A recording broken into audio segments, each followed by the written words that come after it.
Hi ಎಲ್ಲರಿಗೂ ನಮಸ್ಕಾರ. Welcome back to my channel. ಇವತ್ತಿನ ವಿಡಿಯೋದಲ್ಲಿ ಚಿಕನ್ ಬಟರ್ ಮಸಾಲನ ಮಾಡೋದು ಹೇಗೆ ಅಂತ ನೋಡೋಣ. ಇದು ಬಹಳನೇ ರುಚಿಯಾಗಿರುತ್ತೆ, ಹೆಚ್ಚು ಖಾರ ಏನೂ ಇರೋದಿಲ್ಲ, ಮಕ್ಕಳಿಗೆ ತುಂಬಾ ಇಷ್ಟ ಆಗುತ್ತೆ. ಮೊದಲಿಗೆ ನಾನು ಅರ್ಧ ಕೆಜಿ ಚಿಕನನ್ನು ತೊಳೆದು ಸ್ವಚ್ಛ ಮಾಡಿ ಇಟ್ಕೊಂಡಿದ್ದೀನಿ. ಈಗ ಇದಕ್ಕೆ 1 ಚಮಚದಷ್ಟು ಶುಂಠಿ ಬೆಳ್ಳುಳ್ಳಿ ಪೇಸ್ಟನ್ನು ಹಾಕ್ಕೊಂಡಿದ್ದೀನಿ. ಉಪ್ಪು ಮತ್ತು ಖಾರ ರುಚಿಗೆ ತಕ್ಕಷ್ಟು, ಹಾಗೆ ಒಂದು ಸ್ವಲ್ಪ ಅರಿಶಿನ ಪುಡಿ, ಗರಂ ಮಸಾಲೆಯನ್ನು ಸೇರಿಸಿ ಮಿಕ್ಸ್ ಮಾಡಿಕೊಂಡು ಒಂದು ಅರ್ಧ ಗಂಟೆ ಅಥವಾ 1 ಗಂಟೆಯಷ್ಟು ಕಾಲ ಇಲ್ಲಿ ಫ್ರಿಜ್ನಲ್ಲಿ ಮ್ಯಾರಿನೇಟ್ ಮಾಡಿ ಇಟ್ಕೋಬೇಕಾಗುತ್ತೆ. 2 ಚಮಚದಷ್ಟು ಮೊಸರನ್ನು ಸಾಫ್ಟ್ನೆಸ್ಗೋಸ್ಕರ ಸೇರಿಸ್ಕೋತೀನಿ. ನಂತರ ಈಗ ಒಂದು ಬಾಣಲೆನ ಇಟ್ಕೊಂಡು ಒಂದು ಸ್ವಲ್ಪ ಬೆಣ್ಣೆಯನ್ನು ಹಾಕ್ಕೊಂಡು ಮಸಾಲೆ ಪದಾರ್ಥಗಳನ್ನು ಹುರ್ಕೊಳ್ಳೋಣ. 1 ಪೀಸಷ್ಟು ಚಕ್ಕೆ, 2 ಲವಂಗ, 2 ಏಲಕ್ಕಿ, ಹಾಗೆ ಸ್ವಲ್ಪ ಬೆಳ್ಳುಳ್ಳಿ, 1 ಪಲಾವ್ ಎಲೆ,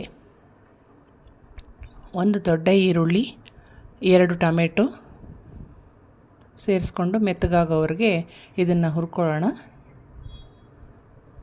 ಗೋಡಂಬಿ ಅಂತೂ ಕಂಪಲ್ಸರಿಯಾಗಿ ನಾವು ಹಾಕಲೇಬೇಕು. ಒಂದು 10 ಗೋಡಂಬಿಯನ್ನು ಈಗ ಇದಕ್ಕೆ ಹಾಕ್ಕೋತೀನಿ. ಈಗೆಲ್ಲವನ್ನು ಮೆತ್ತಗಾಗೋವರೆಗೆ ಹುರ್ಕೊಂಡು ಆರಕ್ಕೆ ಇಟ್ಕೊಳ್ಳೋಣ. ಟೊಮೆಟೊ ಫುಲ್ ಮೆತ್ತಗಾಗಿರಬೇಕು. ಈಗ ಮತ್ತೊಂದು ಬಾಣಲೆಯನ್ನು ಇಟ್ಕೊಂಡು ಒಂದು ಸ್ವಲ್ಪ ಬೆಣ್ಣೆಯನ್ನು ಹಾಕ್ಕೊಂಡಿದ್ದೀನಿ.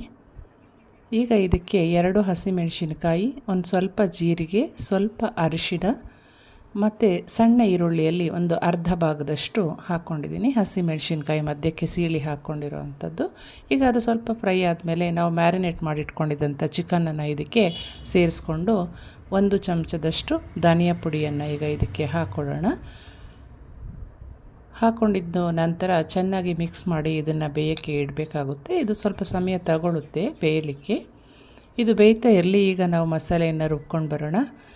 ಆವಾಗಲೇ ಹುರಿದಿಟ್ಟಿದ್ವಲ್ಲ, ಈಗ ಅದು ಆರಿರುತ್ತೆ. ಪಲಾವ್ ಎಲೆಯನ್ನು ಪಕ್ಕಕ್ಕೆ ತೆಗೆದಿಟ್ಟು ಇದೆಲ್ಲ ಪದಾರ್ಥಗಳನ್ನು ಮಿಕ್ಸಿಯನ್ನು ಮಾಡ್ಕೊಳ್ಳೋಣ ನುಣ್ಣಗೆ. ಈಗ ನೋಡಿ, ಚಿಕನ್ನು ಚೆನ್ನಾಗಿ ಕುದೀತಾ ಇದೆ, ಬೆಂದಿದೆ ಅಂತ ಕನ್ಫರ್ಮ್ ಮಾಡಿಕೊಂಡು ನಾವು ರುಬ್ಬಿಟ್ಕೊಂಡಿರೋಂಥ ಮಸಾಲೆಯನ್ನು ಇದಕ್ಕೆ ಹಾಕ್ಕೊಳ್ಳೋಣ. ಈಗ ಒಳ್ಳೆ ಟೆಕ್ಸ್ಚರ್ನಲ್ಲಿ ರೆಡಿಯಾಗಿದೆ ಚಿಕನ್ ಬಟರ್ ಮಸಾಲ. ಕೊನೆಗೊಂದಿಷ್ಟು ಅದರ ಮೇಲೆ ಉಪ್ಪು ಖಾರನ ಟೇಸ್ಟ್ ನೋಡಿ ಹೊಂದಿಸ್ಕೋಬೇಕು. ಮತ್ತು ಕಸೂರಿ ಮೇಥಿಯನ್ನು ಹಾಕೋದ್ರಿಂದ ಪರಿಮಳ ಚೆನ್ನಾಗಿರುತ್ತೆ.